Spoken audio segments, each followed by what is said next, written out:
4 number में अब लोग जो है कसावट लाने लगे हैं विधायक और महापौर के बीच। समय के साथ में पत्ते खुलेंगे, क्या होने वाला है यहाँ पे। कल आबकारी विभाग ने जो है बड़ी मात्रा में नकली शराब के, देसी शराब के नकली लेबल पकड़े थे। मजेदार बात एक और है, आबकारी विभाग ने सारे लेबल पकड़ लिए पर मामला पुलिस को नहीं सौंपा अभी तक। अगर आपके पास है तो पता लगाओ कहाँ छपे हैं, किसने डाले हैं, क्या है, कुछ नहीं। आबकारी विभाग ने लेबल जब्त कर लिए, एक आदमी गिरफ्तार कर लिया और वो सारा मामला खत्म हो। अरे आपके पास काबिल अफसरों की टीम है, नगर निगम में फौज है अफसरों की, आप इन्हें मोटी पगार पर आप देते हैं। क्या उन्हें नहीं समझ आता है कि शहर में हमारे पास जो मौजूदा पार्किंग है या मौजूदा जो हमारे पास इमारतों को हमने मंजूरी दी गई, वहाँ कहाँ चूक है। पर इसके बाद भी इस शहर में इस प्रकार के उतापे होते रहते हैं कि एक नया कंसल्टेंट न्यूज कर दो, अब वो जगह ढूंढेगा, फिर वहाँ पार्किंग की प्रक्रिया होगी, आराम से 2-3 साल निकल जाएंगे, सब भूल भाग जाएंगे। ये हालत तो रहती है।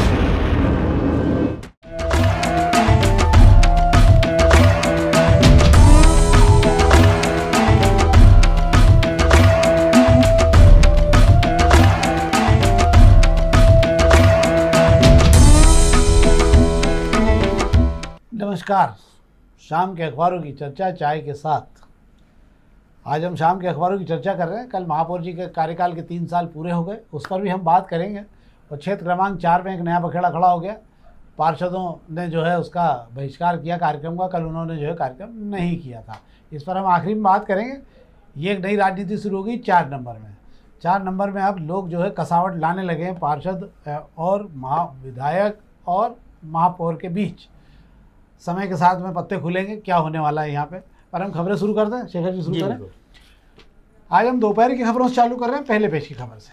कल 7 तारीख है और कल भारत सहित 70 देशों पे टैरिफ लगने वाला है। टैरिफ कितना होगा इसको लेकर कोई गारंटी नहीं है, क्योंकि आज भी जो है अमेरिका में राष्ट्रपति डोनाल्ड ट्रंप ने एक बार फिर पूरे दावे के साथ कहा है कि भारत पर जो है भारी टैरिफ लगाऊंगा मैं। 25% टैरिफ पहले ही लगाया जा चुका है, 1 तारीख को उस पर हस्ताक्षर किए जा चुके हैं। मुझे ऐसा लगता है कि 50% के लगभग टैरिफ जो है कल लगेगा। और इसका वो भूचाल आने वाला है अब इस देश में कि अभी तक हम लोग जो हैं शायद उस भूचाल को नहीं समझ पा रहे हैं। सरकार अपने स्तर पे क्या प्रयास करती रही है वो तो सरकार जाने, पर इसका जो असर आने वाला है वो आपको बता देता हूँ मैं। हमारा 300 अरब डॉलर से ज़्यादा का निर्यात है अमेरिका में। ये बहुत बड़ा निर्यात होता है। इसमें सर्विस सेक्टर भी और गुड्स का दोनों का काम है। फार्मा का बहुत बड़ा हमारा निर्यात है। हमारे यहाँ का 20% से ज़्यादा दवाइयाँ जो है जेनरिक दवाइयाँ निर्यात होती हैं। अगर ये टैरिफ लग गया तो भारत की दवा कंपनियाँ बुरी तरह से बिखर जाएंगी। जिनको डॉलर में पैसा 4 पैसे की गोली के 40 रुपये मिलते हैं अगर, तो वो अमेरिका से ही मिल रहे थे उनको, और डॉलर में वो अच्छी कमाई कर रहे थे। अब उनके बाज़ार बिखरने से उनको अंतर आएगा। यही स्थिति हीरा उद्योग की रहेगी। हीरा उद्योग के 50 लाख से ज़्यादा जो श्रमिक हैं जो हीरा जो तराशने काम करते थे, क्योंकि हीरे का सबसे बड़ा खरीदार जो है वो तराशे हुए हीरो खरीदार जो है वो अमेरिका ही था। तो आप ये समझ लीजिए 27 लाख करोड़ के कारोबार पर सीधा असर दिखने वाला है। और इसी के साथ एक और बात तय हो गई है कि ट्रंप और मोदी के रिश्तों में बहुत ज़्यादा तल्खी आ गई है, क्योंकि एक बार भी ट्रंप जो है लगातार प्रहार किए जा रहे हैं। और इधर रूस से जो है कच्चा तेल खरीदने को लेकर अगर कोई समझौता हुआ तो 500% तक टैरिफ लगेगा। और तो यूरोपीय देश भी शामिल हो जाएंगे भारत के प्रति टैरिफ लगवाने को लेकर, क्योंकि यूरोपीय देश भी इस मामले में अमेरिका के साथ है। तो ये हम देखेंगे। दवा उद्योग पर बहुत बड़ा असर है। 18 महीने के अंदर 250% तक टैरिफ दवा उद्योग पर लगा। कुल मिला के हाल समाचार बहुत अच्छा नहीं है। ये RBI की बैठक समाप्त हो गई, ब्याज दरों पर कोई भी मामला नहीं रहा है। बाकी सब खबरें सामान्य जो आप दूसरे अखबारों से भी उठा पाएंगे। काम नहीं तो कार्यक्रम नहीं। 4 नंबर क्षेत्र में पार्षदों का विरोध है, इस पर भी मैं आखिरी में बात करेंगे। एक खबर पर हम आपसे बात करते हैं। कल आज आप सवेरे के अखबारों में पढ़ी होगी आपने। हमने इस खबर के पीछे जाके जो खबर की जानकारी निकाली वो बड़ी मज़ेदार निकली आपको।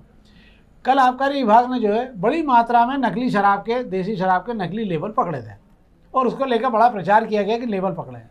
आपको ये जान के आश्चर्य होगा कि जिस जगह से पकड़े गए हैं उसी के ठीक पड़ोस में ढाबे पर शराब का कारोबार साइड में चलता है। तो ये जो ट्रक फैक्ट्रियों से आते हैं ये नकली लेबल और ढक्कन यहीं से उठा के लेके जाते हैं। आप ये मान लीजिए कि जितना भी रेक्टिफाइड, जो भी देसी शराब बनाने के लिए नकली लेबल लेकर बिना होलोग्राम की एक शराब नहीं बिक सकती। तो ये नकली लेबल जब वहाँ पहुँचेंगे तो इसके साथ में ये शराब लग के और ये आदिवासी क्षेत्रों में पहुँचती है और इसे 3 नंबर की शराब कहा जाता है। बहुत बड़ा कारोबार गुजरात के लिए चल रहा है। धार में शराब का जो इंदौर के ठेकेदार हैं उन्होंने धार में बड़ा कब्जा कर रखा है और करोड़ों रुपए की शराब रोज़ गुजरात जा रही है। उसमें देसी भी है और विदेशी शराब भी है। कोई पकड़ने वाला नहीं। इंदौर के ठेकेदारों को बहुत ज़बरदस्त राजनीतिक संरक्षण मिला हुआ है धार में, और उसके चलते जो है यहाँ बहुत बड़ा। और अच्छा मज़ेदार बात एक और है, आबकारी विभाग ने सारे लेवल पकड़ लिए पर मामला पुलिस को नहीं सौंपा अभी तक। अगर आपके पास है तो पता लगाओ कहाँ छपे हैं, किसने डाले हैं, क्या है, कुछ नहीं। आबकारी विभाग ने लेवल जब्त कर लिए, एक आदमी गिरफ्तार कर लिया और वो सारा मामला खत्म हो गया। तो आप समझ सकते हैं कि इसकी तह तक जाने की कोशिश आबकारी विभाग भी क्यों नहीं कर रहा है। तो ये वो खबरें थी दोपहर की जिस पर मैंने आपसे बात की। अब हम अग्निमाण की खबरों की बात कर ले रहे हैं। अग्निमाण में 2 खबरें बहुत अच्छी है यकीनन। एक शहर में जो एक अच्छा प्रयास जब कमिश्नर थे संजय दुबे साहब, उन्होंने चालू किया था अंगदान का लेकर। अंगदान को लेकर जब प्रयास शुरू किया गया था तो सर्वाधिक ग्रीन कॉरिडोर बने थे इस शहर में, और अपने आप में एक नया रिकॉर्ड हुआ था। लोग समझने लगे थे ग्रीन कॉरिडोर क्यों बनते हैं, और कई लोगों का जीवन इस प्रयास में बचाया गया था। और एक निश्चित रूप से संजय दुबे के इस प्रयास की प्रशंसा भी की जानी चाहिए थी जब कमिश्नर थे तो।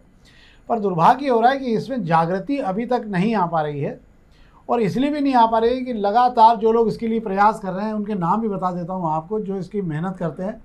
इसमें राजेंद्र माखीजा हैं, रेणु जयसिंघानी हैं, हरपाल सितलानी हैं, और इसके अलावा जो है संदीपन आर्य हैं। ये तमाम लोग जो हैं, ये जब भी किसी परिवार में ऐसा कोई मामला होता है कि वहाँ पे स्थिति नहीं है, ब्रेन डेड हो चुकी है, तो अंगदान के लिए कोशिश करते हैं वो। पर इसके बाद भी 2000 परिवारों तक उन्होंने अपने प्रयास किए ईमानदारी से। मात्र 59 मरीज जो है इसमें से ज़िंदगी मिल पाई है उसके लिए।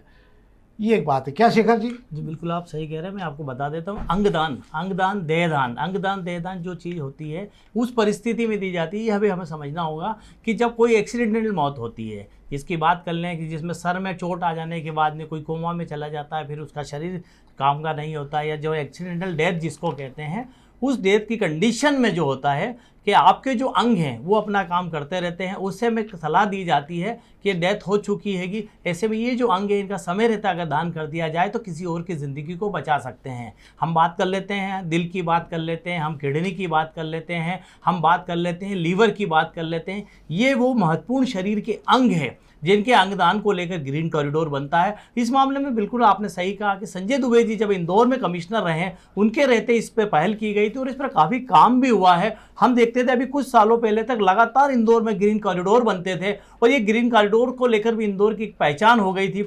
ग्रीन कॉरिडोर बनाने का मकसद रहता था कि किसी मरीज़ की मृत्यु जो है ब्रेन डेथ की वजह से किसी अस्पताल में हुई है, तो वहाँ से उसके अंग निकाल कर जो है दूसरे अस्पतालों में शिफ्ट किए जाते थे जहाँ दूसरा मरीज भर्ती होता था।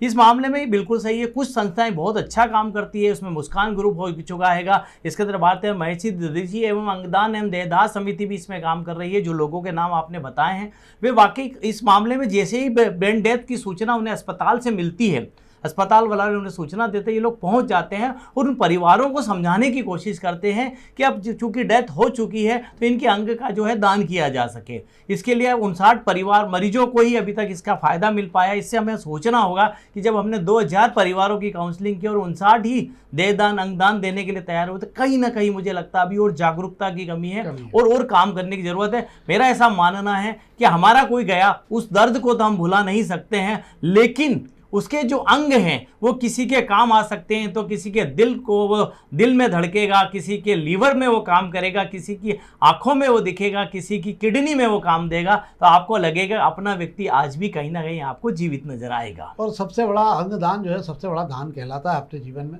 हम तो वैसे भी आपसे आग्रह करेंगे तमाम लोगों से जो भी इस कार्यक्रम को देखते हैं, तमाम अपने मित्रों से, कि ना हो तो कम से कम नेत्रदान से शुरू करिए। आप नेत्रदान आपकी मृत्यु पर्यंत बाद में भी होता है, और इस प्रकार के दान करने से बहुत बार स्किन तक दान की जा सकती है। जो लोग जल जाते हैं, झुलस जाते हैं, उनको आपकी स्किन से बड़ी राहत मिलती है। कोई प्रयास कोई ऐसा नहीं है इन सब चीज़ों से, किसी का जीवन अगर आपके जीवन से बच सके तो क्या बुरा है, इसको करना चाहिए। तो ये तो थी एक महत्वपूर्ण खबर जिस पर हमने आपसे बात की। अब हम पत्रिका की खबर पर बात कर रहे हैं। पत्रिका में एक खबर बहुत अच्छी है। पत्रिका में खबर पर हम बात करते हैं, ये बड़ी रोचक खबर है अपने आप है कि अब एक्सपर्ट दूर करेंगे पार्किंग की समस्या, और इसके लिए स्मार्ट सिटी कंपनी ने पॉलिसी बनाने के लिए कंसल्टेंट नियुक्त किया है और उसके लिए एक टेंडर निकाला है। बड़ी मज़ेदार बात है ये भी। और कहाँ और कैसे बन सकती है पार्किंग, और उससे कैसे इनकम आय वगैरह होगी, इसको सब लेके इस पर लिख रहे हैं। तो मेरा सवाल आपसे शेखर जी है यार कि हम अभी भी यहीं पर अड़े हुए हैं। जो पार्किंग खाली कराए जा सकते हैं, जिसके कारण इस शहर में दिक्कत है, तो पहले हम पार्किंग खाली कराने का काम क्यों नहीं करवा लेते हैं? बिल्कुल आप सही कह रहे हैं कि अब आपको प्यास लगी है तो आप कुआं खोदने जा रहे हैं, जबकि आपके घर में जो मटके में पानी भरा है आप उससे प्यास बुझा लीजिए। सवाल ये है कि ऑलरेडी जो नगर निगम ने शहर में जो नक्शे मंजूर किए हैं और जिन इमारतों में भी पिछले दिनों ही हमने मुहिम चलाई थी, पार्किंग खाली करो अभियान चलाया था, सील बंद कर दिया था, ताले बंदी कर दी गई थी, कई जो है पार्किंग की वाली जगह पर जो दुकानें, शोरूम और ऑफिसेज चल रहे थे उन्हें खाली कराया गया था। कुछ दिन चला, वापस वहीं आ गए हैं हम। अब बात कर रहे हैं स्मार्ट सिटी ने टेंडर निकाला, तो इस शहर की स्मार्ट सिटी तो अपने आप में जो है सुभान अल्लाह है, क्योंकि स्मार्ट सिटी के जो काम है इस शहर में एक भी काम ऐसा बताने को नहीं है कि शहर में स्मार्ट दिख सके। अब स्मार्ट सिटी ने ये नया सुगुबा निकाल दिया है कि हम कंसल्टेंट नियुक्त कर रहे हैं। अरे आपके पास काबिल अफसरों की टीम है, नगर निगम में फौज है अफसरों की, आप इन्हें मोटी पगार पर आप देते हैं। क्या उन्हें नहीं समझ आता है कि शहर में हमारे पास जो मौजूदा पार्किंग है या मौजूदा जो हमारे पास इमारतों को हमने मंजूरी दी गई वहाँ कहाँ चूक है, जिस वजह से गाड़ियां पार्किंग में जाके खड़ी नहीं हो रही है और लोग जो हैं पार्किंग के प्रति जागरूक क्यों नहीं हो रहे हैं। बाजारों में कभी आपने कोशिश की है? कोशिश करना नहीं है, फिर कंसल्टेंट नियुक्त करना है, लाखों करोड़ों रुपए कंसल्टेंट पर खर्च कर देना है, बाद में हम वहीं के वहीं आके फिर खड़े हो जाएंगे। एक और बात है इसके अंदर, मैं पिछले दिनों नगर निगम के एक सेवानिवृत्त इंजीनियर से बात कर रहा था, उसने मुझे बहुत अच्छी बात की। उसने कहा आपको मैं एक बात बताता हूँ, 1 लाख गाड़ियों की पार्किंग जो है शहर में लोगों ने बेच खाई है। मतलब कैसे? जिन्होंने अपनी पार्किंग में दुकानें बना रखी हैं, जिन लोगों ने अपनी पार्किंग बेच खाई। आप कुछ मत करिए, आप केवल वो पार्किंग खाली करा दीजिए, बोले आपको पूरा शहर खाली दिखने लग जाएगा। कारों से लेकर सब तमाम जो सड़कें पर खड़ी मोटरसाइकिलें, इन सब के लिए पार्किंग की व्यवस्था थी, पर लोगों ने जो है अपना राजनीतिक खेल खेलते हुए इन पार्किंग पर कब्जा कर लिया। और ये सब हुआ है भाजपा के 20 साल के कार्यकाल में, सब राजनीतिक दबाव के चलते। अगर इसका सबसे बड़ा उदाहरण जेल रोड, कि जेल रोड पर सारा पार्किंग जो है बुरी तरह से ख़त्म हो चुका और छोटी छोटी दुकानें निकालकर तीसरी मंजिल तलघर में भी नीचे तक जा चुके हैं, जबकि तलघर खोदने में बैन लगा हुआ है नगर निगम से। पर इसके बाद भी इस शहर में इस प्रकार के उतापे होते रहते हैं कि एक नया कंसल्टेंट नियुक्त कर दो, अब वो जगह ढूंढेगा, फिर वहाँ पार्किंग की प्रक्रिया होगी, आराम से 2-3 साल निकल जाएंगे, सब भूल भाल जाएंगे। ये हालत तो रहती है।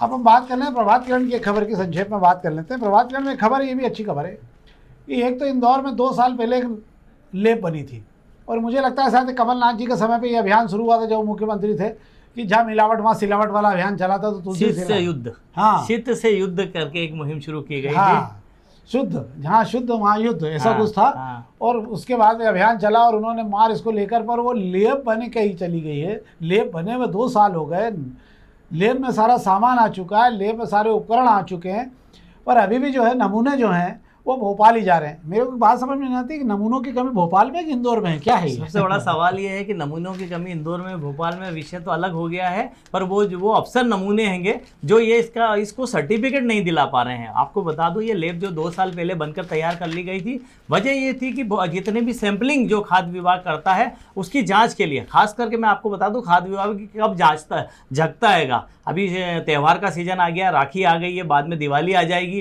तब ये 2 ही त्यौहार जो मुझे लगता है जो खाद्य विभाग की नींद खुलती है और वे जो है मिठाइयों पर और जो नमकीन की दुकानों पर जो सैंपलिंग करने निकल पड़ता है। अब सैंपलिंग करने के बाद में इसके सैंपल भोपाल भेजे जाते हैं कि इसकी रिपोर्ट आ जाए। रिपोर्ट आने में 15 दिन से महीना भर लग जाता है, जब तक त्यौहार निपट जाता है, और वो माहवा संभाल के रखने में वो भी खराब हो जाता है। तो ऐसे में सारी चीज़ें अपने आप में सब सेटअप हो जाती है। 2 साल पहले इंदौर की ज़रूरत को देखते हुए, इंदौर में जिस तरीके से मावे की खपत है, जिस तरह मिठाइयों की खपत है, नमकीन की खपत है, उसको देखते हुए खाद्य पदार्थों की खपत है, इंदौर में लेब जो है चालू करने के लिए एक बिल्डिंग बनाई गई। उस बिल्डिंग को बनाने में हाउसिंग बोर्ड ने ही इतना समय ले लिया कि उसको बहुत कछुआ चाल से तो वो बन पाई। अब बनने के बाद में उसमें सारे उपकरण आपने लगा दिए हैं। अब सिर्फ समस्या ये है कि उसको वो सर्टिफिकेट चाहिए।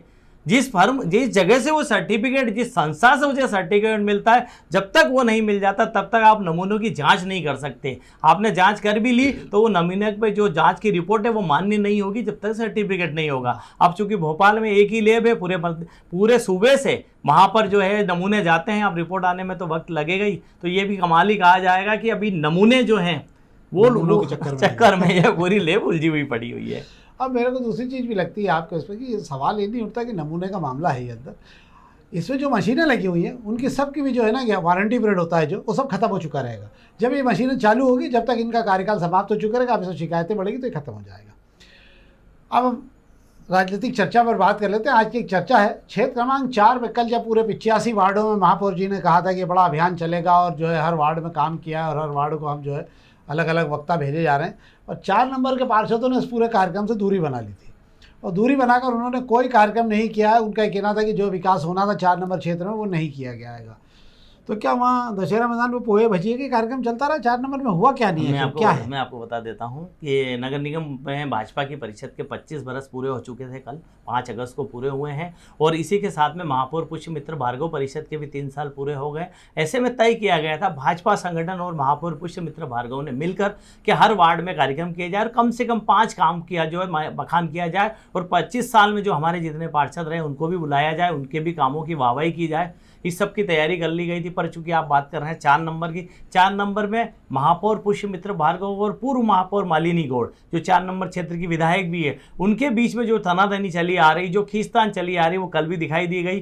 4 नंबर विधानसभा में 13 वार्ड है, मैं आपको बता देता हूँ, उसमें 9 वार्डों में जो मालिनी गौड़ समर्थक पार्षद है उन्होंने इस कार्यक्रम से दूरी बना ली और वार्ड में कोई कार्यक्रम नहीं किया गया। 4 वार्डों में जो कार्यक्रम हुआ है वे सांसद शंकर ललवारी समर्थक, वे बात कर ले महापौर समर्थक, हम बात कर ले मंत्री समर्थक, जो लोग हैं उन लोगों ने, वो पार्षद हैं, उन्होंने कार्यक्रम किया था। अब ये जो खींचतान है भाई साहब, ये पुरानी खींचतान है, मुझे लगता है कि बहुत लंबे समय तक चलेगी। संगठन को ये भी समझना होगा, ये इंदौर शहर है, यहाँ पर भारतीय जनता पार्टी में जो गुटबाजी घुस गई है उसको निकालना होगा, उस पर कहीं ना कहीं तालमेल बिठाना पड़ेगा, वरना भाजपा के लिए आने वाला वक्त ठीक नहीं रहेगा। हाँ, और मुझे ऐसा लगता है कि 4 नंबर में एक नई महाभारत शुरू हो गई है, जो महापौर के समर्थकों के बीच में और मालिनी गौड़ जी के समर्थकों के बीच में जम के शुरू हो गई। अब ये चुनाव तक चलेगी, क्योंकि दावेदार इस बार विधानसभा चुनाव को लेकर नए दावेदार भी अब मैदान में आ गए।